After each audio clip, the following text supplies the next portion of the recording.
What's up, everybody? Welcome back to another episode of Breaking Rice with Bites. We're here in the Albany Park neighborhood of Chicago on this beautiful summer day, and we're gonna try out El Seafood and Grill with my good friend, Keng. How you doing, man? How you doing, man? And we also have Asana and Jet with us today, and we're gonna grab some lunch, so let's go check it out.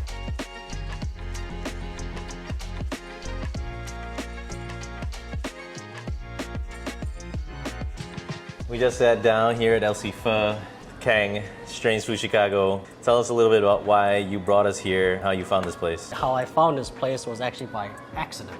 Like you said earlier, the owner, the lady, she made like one of the best chopped chicken food. So I always come here every on the weekends when I'm a little hungover and stuff like that. And I stopped in here one time. I'm like, where the hell did she go? You know, what is this place? They fixed it pretty fast. She said this place used to be divided. One half was another restaurant, another half was her restaurant. And then I guess the new owner just tore the whole wall down and I'm like, all right, let's try this. Let's see what happens. Oh, that's our food. Wow, got some food coming in. Thank you. All right. Yeah, so that's how I found the place. It's just by accident. Wow. Oh, like that too. Like, look at that.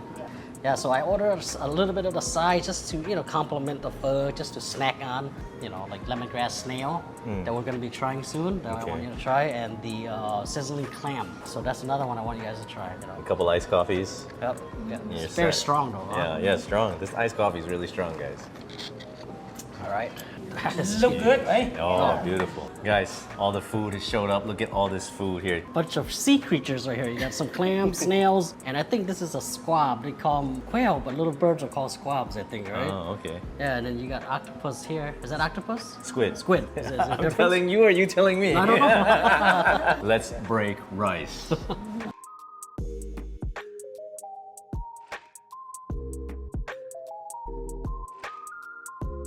I'm gonna go in for the sizzling clams. Wait. Some fried shallots. You gotta put some Some sauce on peanuts. there. Keng is gonna hook me up with some sauce. Good job. Oh! Just try it, see what. Yeah. Yeah. That's so good, guys. With the sauce. Oh my gosh.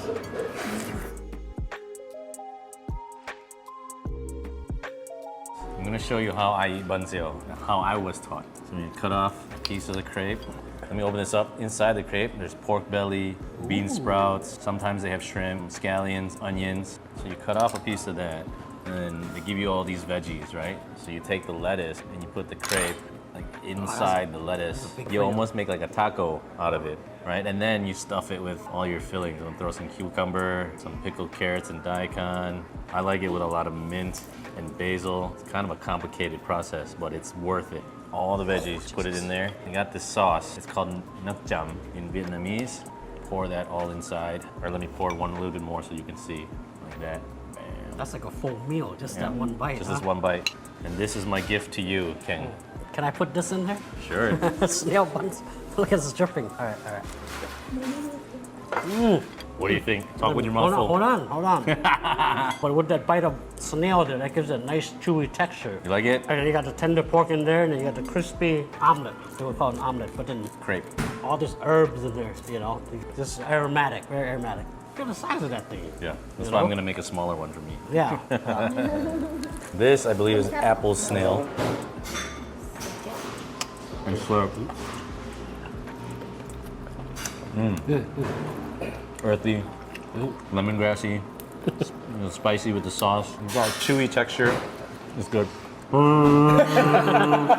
All right, guys, now it's time for the hot pot segment of our meal. Keng, show us how to eat it. So this is goat hot pot. There's many, I think they said there's like 8 different versions. Yeah. Right? And the way you gotta eat the hot pot is you gotta understand which cook first. The time it takes to cook certain things. You don't want it overcooked. You take the things that cook the longest first. Yeah, we'll throw some of this in first. So we'll put Here, let's use this ladle. goat, and the goat is pre-cooked. So you can see the skin there, very thick skin. All right. And then what else? What is tofu skin? Gives it a nice little chewy texture. Bean curd, also known as bean curd? Also known as bean curd. And then soft tofu, you want to put that later because it's gonna cook really fast. Cook really fast. That cooks a little pretty fast. Aromatics. Some bok choy. egg noodles. Napa No, cabbage. Napa. Yeah, See, that's that's bok why choy. he's the chef. I'm not a chef. This is bok choy. Oh, bok choy. This is Napa. Napa. And this is egg noodles. We want to throw that in. That's gonna take a little bit to cook. Make sure it splashes. Yeah. Usually, as you go, you eat, so you don't want to just leave it sit and forget about what's in there. Oh, so you don't want to overload it. Yeah. All right. And so then you gotta wait for it to come back to a boil. All right, guys, it looks like it's ready to eat. The noodles look like they're fully cooked. The vegetables have softened, and it's come back to a nice simmer here. Turn down the heat a little bit. We're gonna get our first scoops. You get the noodles, you get some goat, Yeah. Give me some and we'll goat. get back to you in a little bit.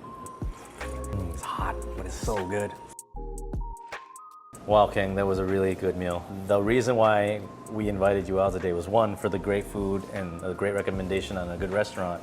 But two, I think that you have a really inspiring story that I want our viewers to know a little bit more about. Tell me a little bit more about your humble beginnings. Okay, so this is just a quick summary. We want to keep this really short, right? I was actually born in a refugee camp in northern Thailand. We moved here to the United States. Fast forward, I got much older now. I got into food, and one of my inspiration came from Andrew Zimmer. So he's a big supporter of the next big project I have coming. And that's when I started getting into food. So I decided to move to Chicago because it's more the bigger market, more genre of cuisines out there. Also, that's how I met him. I met a bunch of other chef friends, and I ended up gathering a lot of people to start a festival that featured a lot of mom and pop restaurants. Yeah, I mean, I think that's really inspiring that, you were born in a refugee camp, you emigrated to the United States, but you ended up in Green Bay, grew up in Green Bay, then you came to Chicago. This whole time, you went to school, you got a good job, you make a good living for yourself, your hobby of food, and then now you have this huge Instagram account, which is... It's called StrangeFoodChicago. That's the Instagram account I have that's jump-started everything, I guess. A lot of people ask, how do you get